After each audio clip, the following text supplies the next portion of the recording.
Había una mesa puesta para 4 personas, 4 platos, 4 copas, 4 sillas, y solamente un hombre sentado. Mateo llevaba 93 minutos esperando. Lo sabía porque había mirado el reloj cada vez que su teléfono vibraba con una notificación que no era de ninguno de ellos. El restaurante seguía lleno de ruido, conversaciones de otras mesas, risas de personas que sí habían llegado, el sonido de cubiertos moviéndose sobre la cerámica menos y sin embargo, en el espacio exacto donde Mateo estaba sentado, había un silencio que pesaba como algo sólido. 47 mensajes enviados, ninguno entregado, no marcados como leídos, no rechazados, simplemente suspendidos en el aire digital, como palabras dichas en un cuarto vacío. Los 3 contactos mostraban la misma señal u bloqueado, los 3, al mismo tiempo, en el mismo momento, la misma noche. Un mesero se acercó por tercera vez con la misma expresión amable y profesional que usan las personas cuando quieren preguntar algo sin hacerlo sentir incómodo. Mateo levantó la mano antes de que abriera la boca, pidió la cuenta, solo la suya, por las 2 copas de agua que había tomado mientras esperaba, y mientras firmaba el recibo.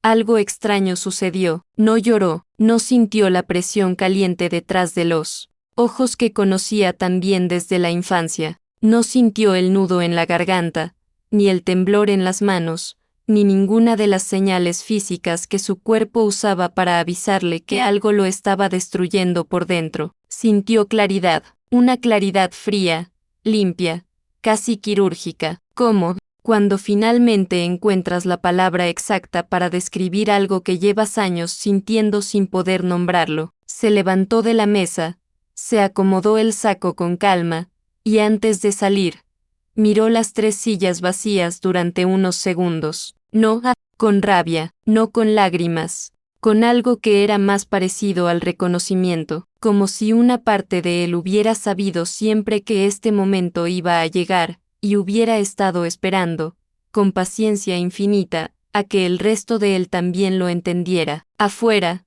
la ciudad seguía funcionando como siempre, gente moviéndose, luces cambiando de color, el ruido continuo de una noche que no sabía ni le importaba lo que acababa de pasar en esa mesa. Mateo caminó 3 cuadras sin dirección particular, hasta que encontró un banco de parque vacío, debajo de un árbol, y se sentó. Metió la mano al bolsillo interior de su saco, sacó un sobre, era un sobre blanco, sencillo, sin nombre escrito afuera. Estaba cerrado, pero el borde superior tenía la ondulación característica de algo que ha sido abierto y vuelto a cerrar muchas veces. Mateo lo sostuvo con ambas manos durante un momento, mirándolo, y luego lo guardó de nuevo. Todavía no era el momento. En cambio, sacó el cuaderno pequeño que siempre llevaba consigo, un hábito que había desarrollado años atrás, cuando aprendió que su cabeza procesaba mejor las cosas cuando las convertía en palabras escritas. Buscó una página en blanco, tomó el bolígrafo, y escribió una sola frase,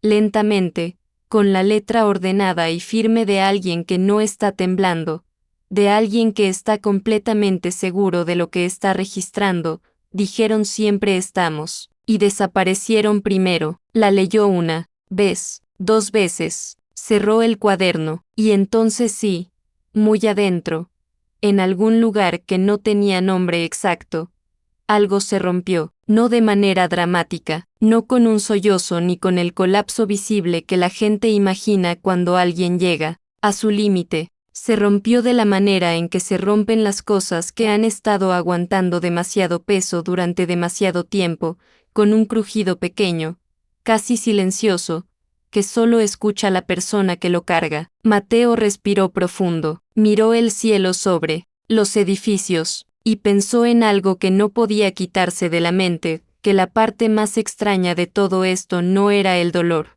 era que no se sentía sorprendido, y esa ausencia total de sorpresa, era, quizás, la parte más triste de la historia que estaba comenzando a entender. porque los mejores amigos no sorprenden cuando fallan si en realidad llevan años fallando y tú has pasado ese tiempo convenciéndote de que no cuenta, de que tiene explicación, de que mañana va a ser diferente. El problema no era esa noche, el problema era todo lo que había pasado antes de esa noche, y Mateo, sentado solo en ese banco mientras la ciudad seguía moviéndose sin él, estaba comenzando, apenas comenzando, a tener el valor de mirarlo de frente. Hay amistades que nacen en los momentos bonitos, en las celebraciones, en los viajes, en las fotos que quedan bien encuadradas y se suben a las redes con palabras sobre lo afortunado que es uno de tener personas así en su vida. Y luego hay amistades que nacen en el desastre. La de Mateo,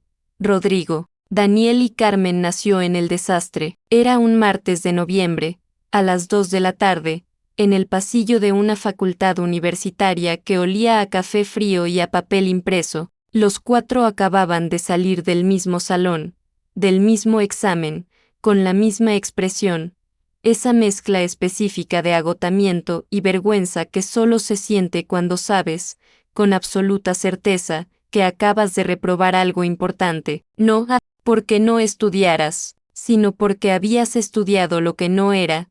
Habías dormido 2 horas, y tu cabeza había decidido en el momento más crítico que ya no podía más. Nadie se conocía todavía, pero Rodrigo fue el primero en hablar, con esa capacidad suya de convertir el silencio incómodo en algo respirable. Miró a los 3 desconocidos a su alrededor y dijo, con una calma casi ofensiva, yo creo que todos reprobamos, no como pregunta, como diagnóstico, y los 3, Mateo, Daniel y Carmen, soltaron al mismo tiempo una carcajada que no tenía nada de alegre pero que alivió algo que estaba apretado desde adentro. Se fueron a tomar café. Estuvieron 3 horas sentados en una cafetería pequeña cerca del campus, hablando de lo que ninguno le había contado a su familia, que las cosas no iban tan bien como parecían, que la universidad era más difícil de lo esperado que había. Noches en que la duda era más grande que la certeza. Compartieron esa mentira colectiva, la de decirle al mundo que todo estaba bajo control, y en ese reconocimiento mutuo encontraron algo que vale más que la perfección, encontraron compañía real. Desde esa tarde, los 4 fueron inseparables. Rodrigo era el que hablaba cuando todos callaban. Tenía una manera de entrar a cualquier situación tensa y desarmarla con las palabras correctas, con el humor exacto, con la pregunta que nadie más se atrevía a hacer. Era el tipo de persona que llena el espacio en una habitación sin esfuerzo, aparente, y que hace que todo parezca menos grave de lo que es. Eso era un regalo la mayoría del tiempo. Solo a veces, muy pocas veces, y Mateo nunca lo dijo en voz alta, esa habilidad de aligerar todo también significaba que Rodrigo raramente se sentaba con las cosas pesadas el tiempo suficiente para entenderlas de verdad. Daniel era diferente, más callado,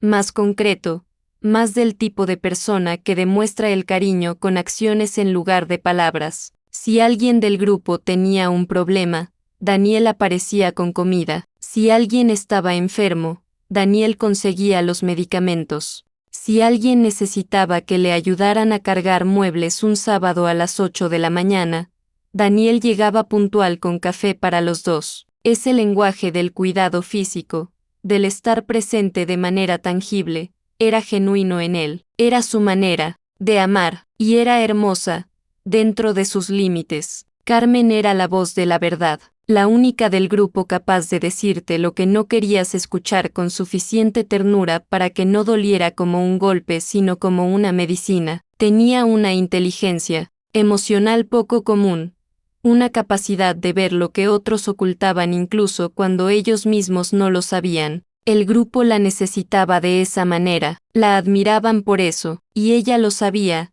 y lo sostenía, y a veces, aunque nadie lo notara, también ella cargaba el peso de ser siempre la más lúcida, siempre la más fuerte, siempre la que tiene la respuesta correcta. Y luego estaba Mateo. Mateo era el que sostiene. Esa es la única manera de describirlo con precisión. Era el ancla silenciosa del grupo, la persona que estaba disponible siempre, que nunca cancelaba, que nunca ponía sus propias necesidades sobre la mesa porque había aprendido, desde mucho antes de conocerlos a ellos, que ocupar espacio emocional era una forma de molestar. En su familia había sido el hijo que no daba problemas, en la escuela había sido el amigo que escucha, y en este grupo, repitió el papel con tanta naturalidad que ni él mismo lo reconoció como un patrón durante años. Nunca pedía, nunca exigía, nunca decía hoy necesito yo, y eso,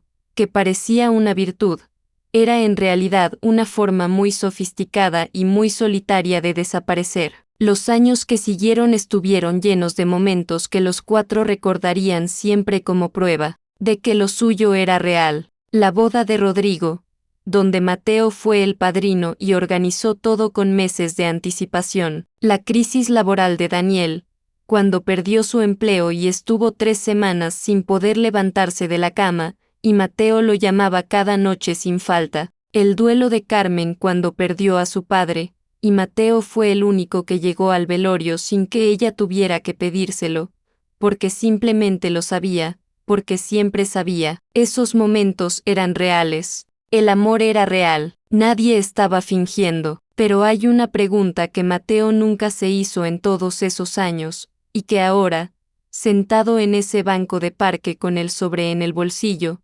empezaba a formularse por primera vez con palabras claras. ¿Cuántas veces habían llegado ellos sin que él tuviera que pedírselo? No la versión oficial, no el relato del grupo, el que todos conocían y repetían, la versión real, la de los detalles, la de quien estuvo presente en cuerpo, en tiempo, en atención, completa menos no en intención, no en un mensaje mandado desde otra ciudad, no en un avísame si necesitas algo que los dos sabían, que Mateo nunca iba a responder. Intentó recordar, buscó en su memoria con honestidad, con la misma honestidad fría que lo había acompañado desde que salió del restaurante esa noche, y lo que encontró no fue traición, no fue maldad, no fue indiferencia calculada. Lo que encontró fue una asimetría que había existido siempre, que él había visto siempre, y que había elegido, consciente o inconscientemente, eso todavía no lo sabía, interpretar como algo que no era, lo que era. Los tres lo querían, de eso no tenía duda, pero lo querían de la manera en que se quiere a alguien que nunca parece necesitar nada. Lo querían con la comodidad que da saber que esa persona siempre va a estar bien, que siempre va a resolverlo, que no hay que preocuparse demasiado por ella porque ella misma nunca da señales de alarma. Y Mateo había construido esa imagen, ladrillo por ladrillo, año por año, silencio por silencio. La pregunta que lo acompañó mientras caminaba de regreso a su departamento esa noche no era si sus amigos lo habían fallado, era algo más difícil, más incómoda, más suya. ¿En qué momento había empezado él a fallarse a sí mismo? ¿Y por qué le había costado tanto tiempo, tanto dolor? ¿Comenzar a verlo? No tenía la respuesta todavía, pero algo en su interior le decía que ya era hora de buscarla. Hay años que llegan sin avisar que van a cambiarlo todo, no traen señales, no anuncian su peso, simplemente aparecen como cualquier otro enero, con el mismo frío, el mismo calendario, nuevo, la misma sensación de que esta vez las cosas van a ir mejor, y entonces, uno por uno, van colocando sobre tus hombros todo lo que vinieron a traer, hasta que un día te das cuenta de que ya no recuerdas cómo era cargar sin ese peso. Para Mateo, ese año comenzó un miércoles. Su madre llevaba semanas con una tos que no cedía, una tos que al principio parecía el final del invierno, luego parecía algo menor, luego dejó de parecer menor. Los médicos usaron palabras que Mateo escuchó con esa concentración extraña que tiene el cerebro cuando recibe información que no quiere procesar.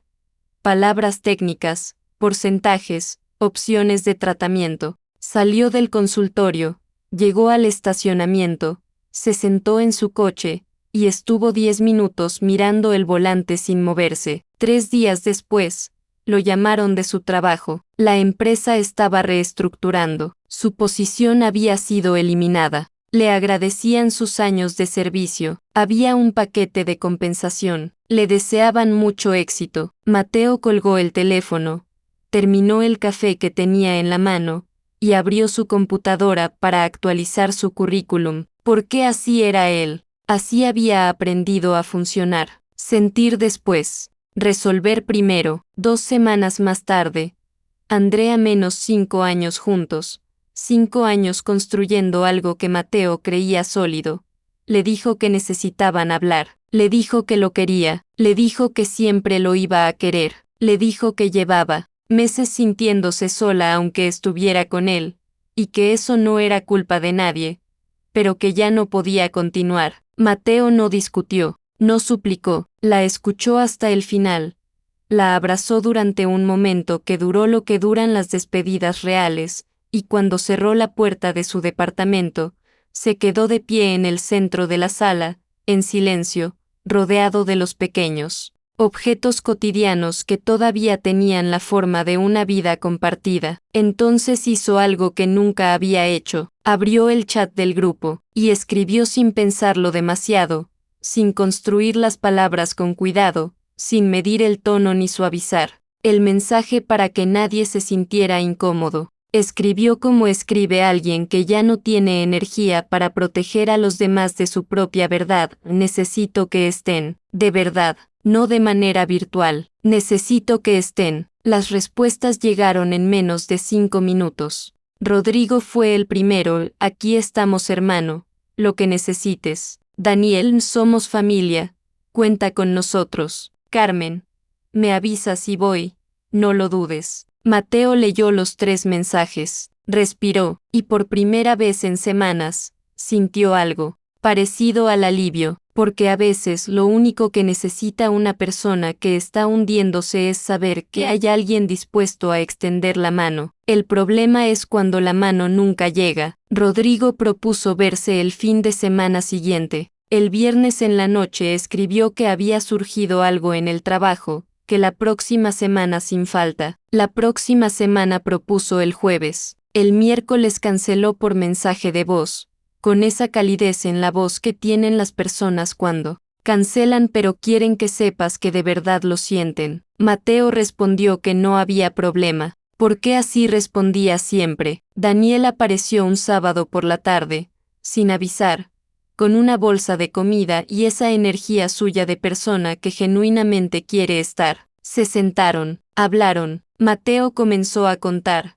con cuidado, con la medida justa, sin querer ser una carga menos, y Daniel escuchaba, asentía, pero cada cierto tiempo sus ojos bajaban a la pantalla del teléfono que tenía boca arriba sobre la mesa, no de mala fe, sin darse cuenta, como hacemos todos cuando la vida propia sigue jalando aunque estemos intentando estar en la de otro. 2 horas después, Daniel dijo que tenía que irse, que ya sabes cómo es, que cualquier cosa me llamas. Lord abrazó en la puerta con fuerza real, y se fue. Mateo recogió los platos, lavó las tazas, y se quedó parado frente al fregadero, con el agua corriendo sobre sus manos, pensando en algo que no supo nombrar en ese momento pero que ya estaba tomando forma adentro. Carmen organizó una cena 3 semanas después. La llamó Noche de Apoyo, para Mateo en el grupo, con un corazón al final. Fueron los 4. Hubo comida,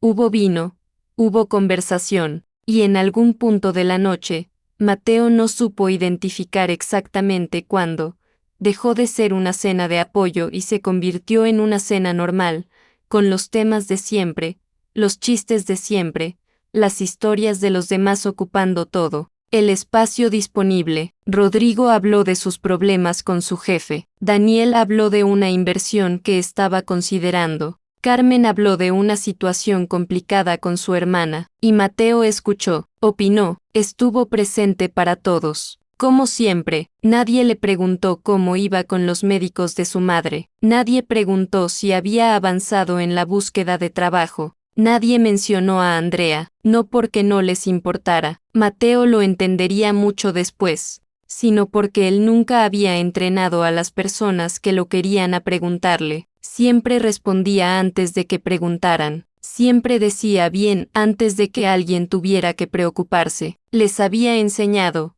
sin querer, que con él no había que verificar. El martes que murió su madre eran las 3:17 de la madrugada. Mateo estaba sentado en una silla de plástico en el pasillo del hospital, con un café frío en la mano que no recordaba haber pedido, cuando una enfermera salió por la puerta y le habló con esa voz particular que tienen los profesionales de la salud cuando tienen que entregar la noticia más difícil. Mateo asintió, firmó algunos documentos. Le devolvieron las pertenencias de su madre en una bolsa transparente. Salió al estacionamiento del hospital a las 4 de la mañana. El cielo todavía estaba completamente oscuro. Había 2 coches más en el estacionamiento. Un perro cruzó la calle a lo lejos. Mateo estaba completamente solo. Sacó el teléfono, abrió el chat del grupo y escribió lo único que podía escribir.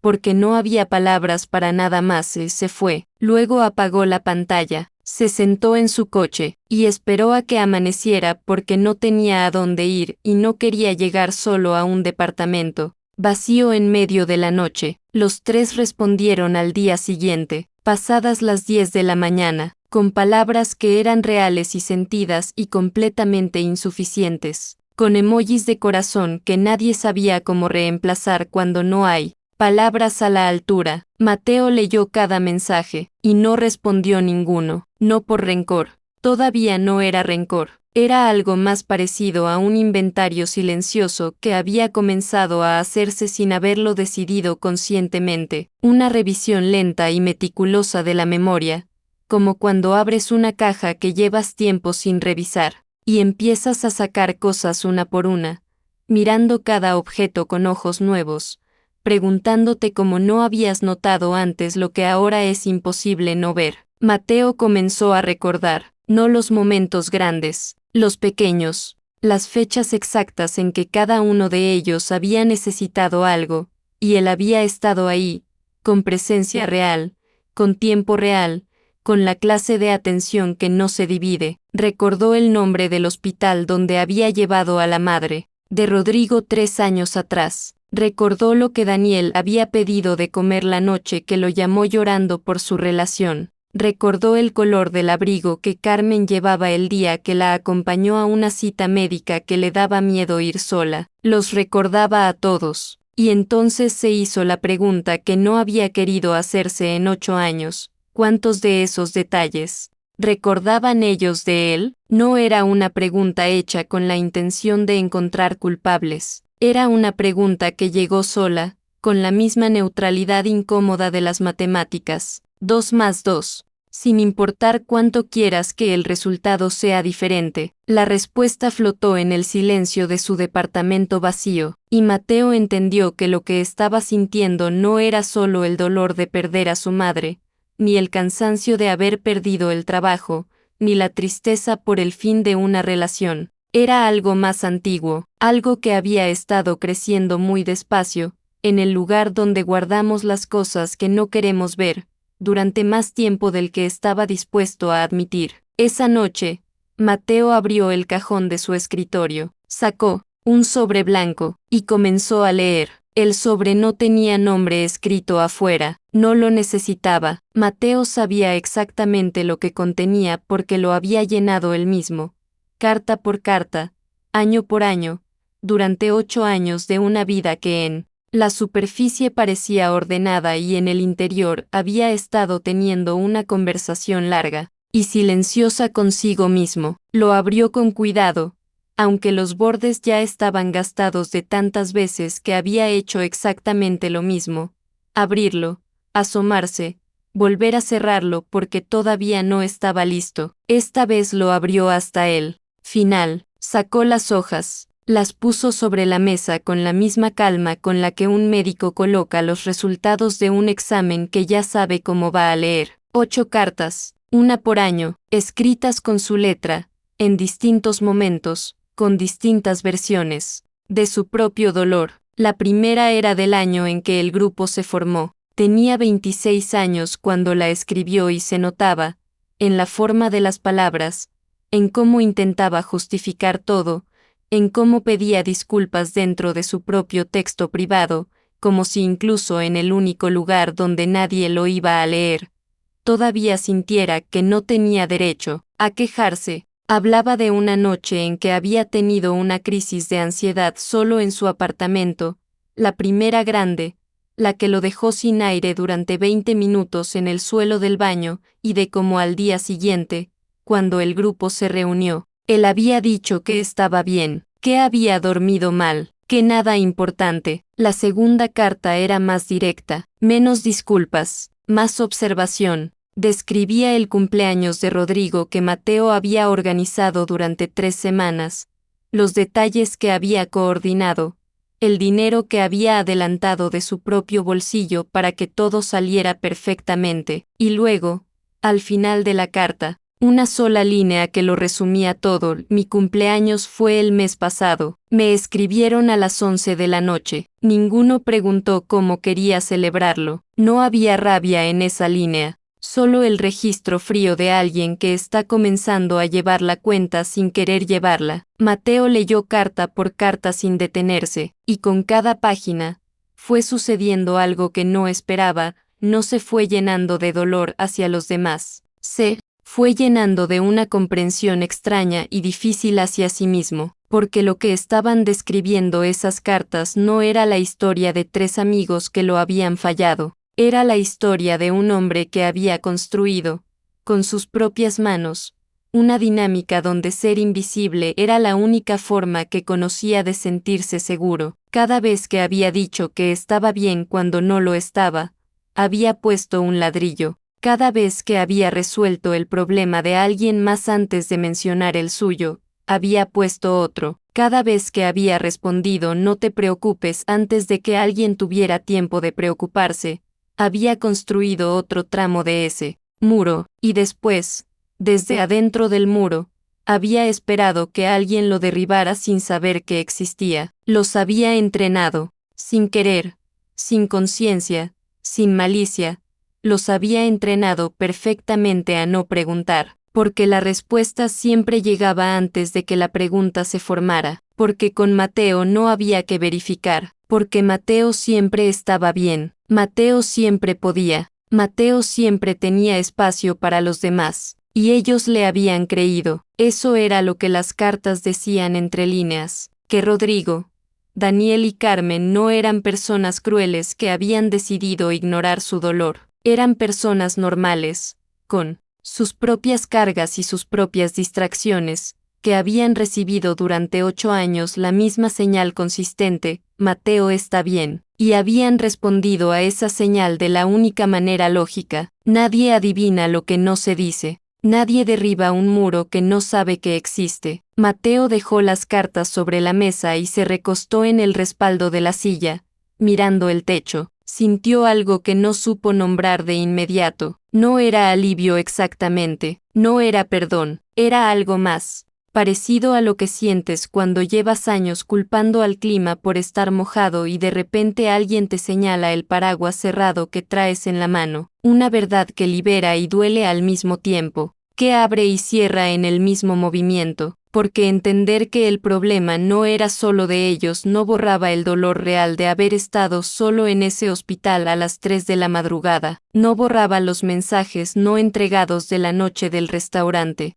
no borraba el cumpleaños que nadie organizó, ni los silencios que se acumularon hasta volverse una distancia que ya no se sentía cruzable. El dolor era real, la soledad era real, pero la historia que había estado contándose, la historia, donde él era el único que amaba bien, el único que daba sin límite, el único que entendía lo que significaba estar de verdad, esa historia estaba incompleta, y las partes que faltaban lo cambiaban todo, porque dar sin decir que das no es generosidad pura, a veces es miedo, miedo a pedir y que digan que no, miedo a necesitar y que eso te haga menos, miedo a mostrar que estás roto porque durante tanto tiempo tu único rol en la vida de los demás fue ser el que sostenía, y soltar ese rol, aunque sea por un momento, se siente como perder la única razón por la que te necesitan. Mateo lo leyó en su propia letra, en la quinta carta, escrita 4 años atrás con una honestidad que en ese momento probablemente lo asustó tanto que tuvo que cerrar el sobre y guardarlo.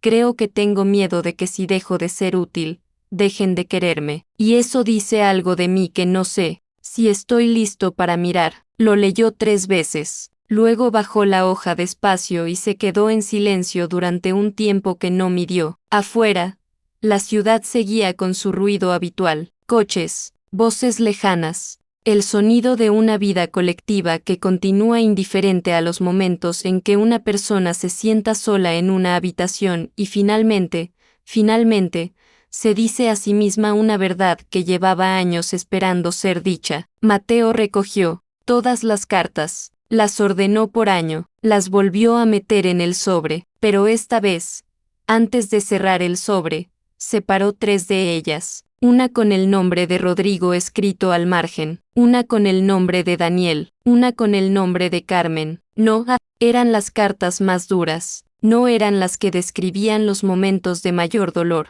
Eran las cartas escritas en los años en que cada uno de ellos había necesitado más, en que Mateo había estado presente con toda su energía, su tiempo, su atención completa menos y en las que al mismo tiempo, entre línea y línea, aparecía lo que él estaba viviendo en silencio mientras los sostenía. No las separó para hacer daño, no las separó para construir un caso, ni para ganar una discusión que nunca había tenido en voz alta. Las separó porque había llegado a una conclusión, simple y definitiva. Si había algo que merecían saber, no era la rabia que nunca había sentido hacia ellos, era la verdad que nunca les había dicho, la única que podía cerrar algo, aunque no reparara nada. Y mientras guardaba el sobre en el cajón y apagaba la luz de la habitación, Mateo entendió que la conversación más importante que iba a tener en los próximos días no sería con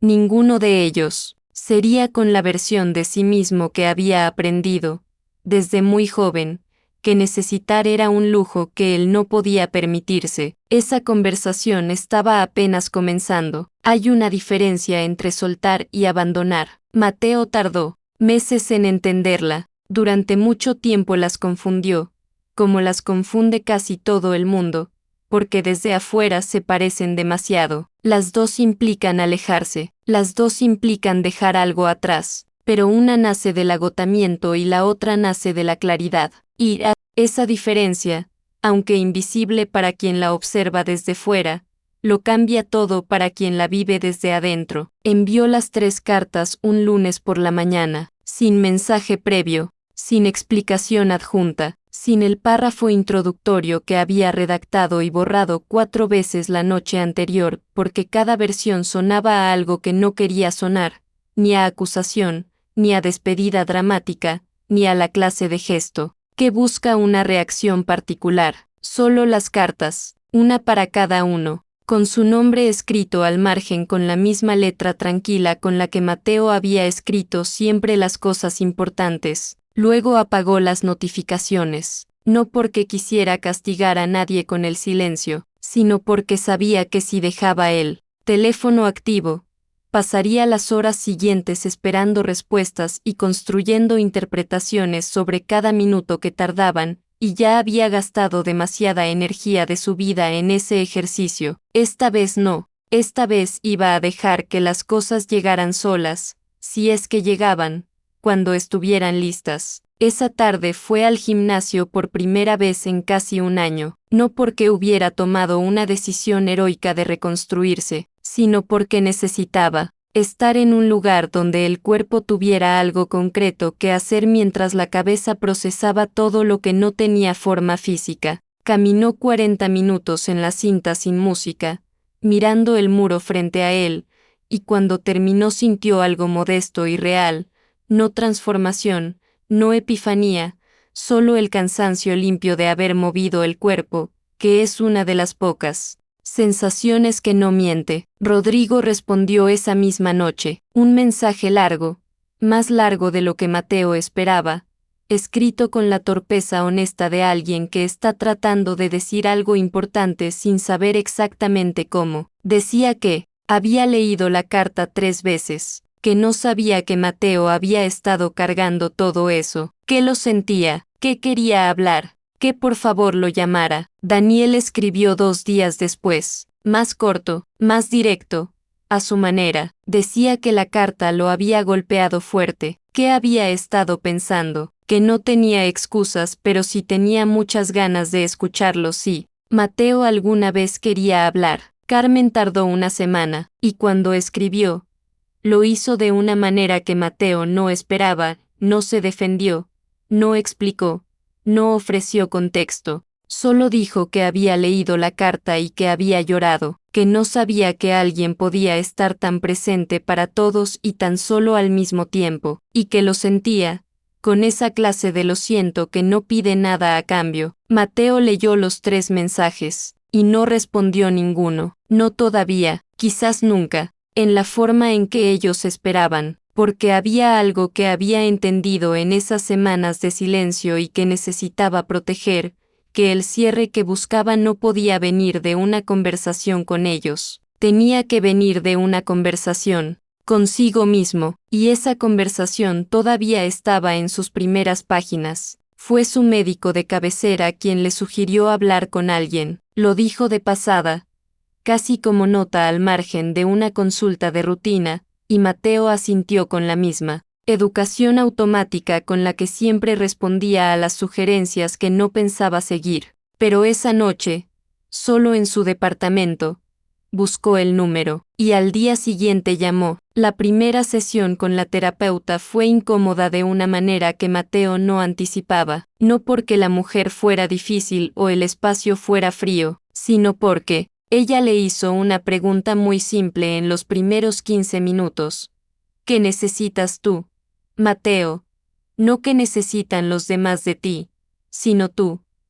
¿Qué necesitas? Y Mateo abrió la boca para responder y descubrió que no tenía respuesta, que la pregunta, formulada de esa manera, tan directa, tan centrada en él, le resultaba casi extraña, como si fuera la primera vez que alguien se la hacía, como, si quizás lo era. Fue en esa sesión donde empezó a entender que el problema no había sido amar demasiado. El amor que había dado era real y no había nada malo en él. El problema había sido construir una identidad completa alrededor de dar, hasta el punto en que recibir se sentía como una amenaza, como algo que podía romper el único equilibrio que conocía. Las semanas siguientes fueron lentas. No hubo un momento de quiebre dramático ni una revelación que lo reorganizara todo en una tarde. Hubo sesiones donde hablaba durante 40 minutos sin llegar a ninguna conclusión y salía a la calle sintiéndose más confundido que cuando había entrado. Hubo noches donde extrañaba el grupo con una intensidad física,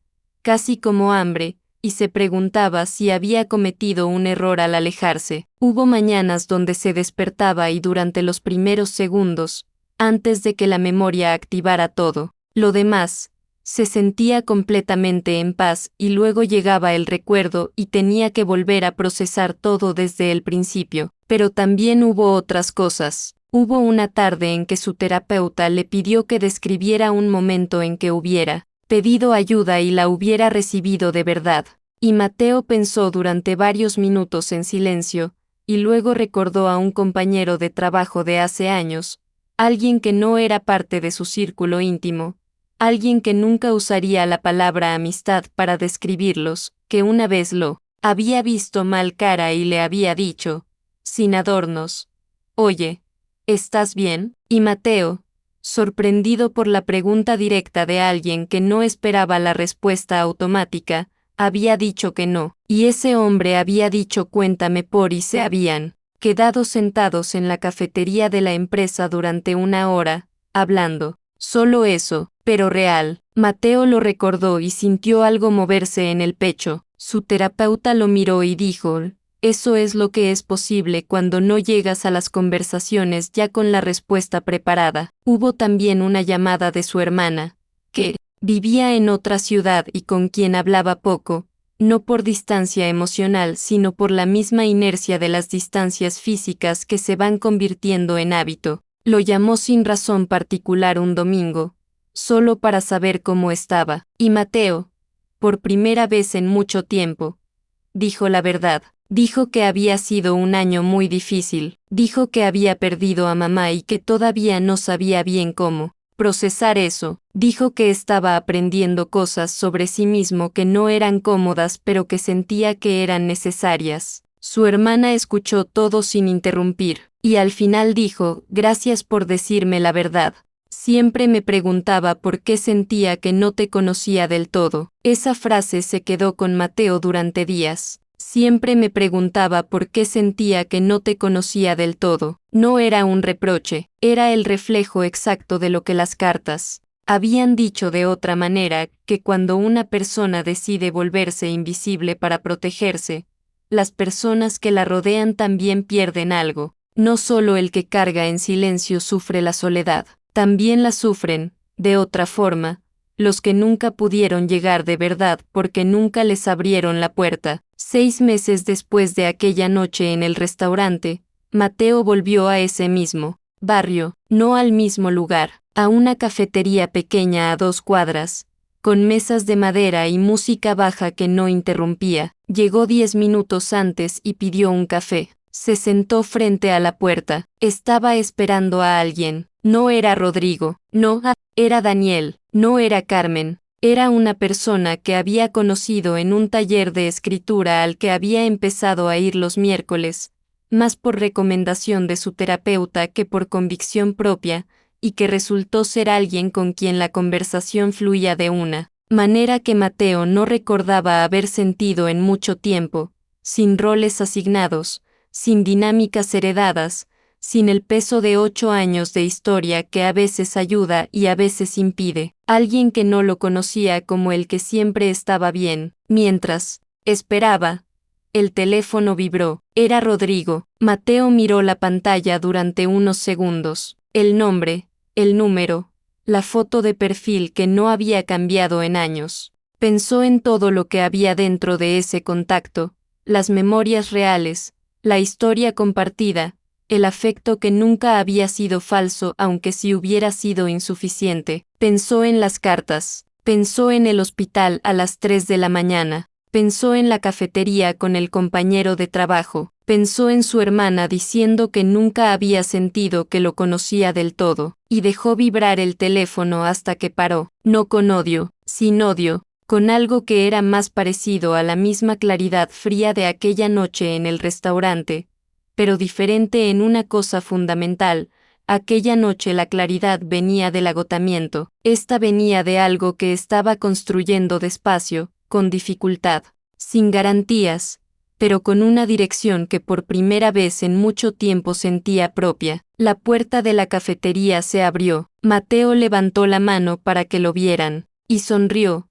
No el tipo de sonrisa que se pone para que los demás estén cómodos, sino la otra, la más pequeña y más difícil, la que aparece cuando algo adentro está, aunque sea por un momento, genuinamente en paz. Esa noche, antes de dormir, abrió el cuaderno donde había escrito aquella frase meses atrás, la leyó, y debajo, con la misma letra firme, escribió algo más.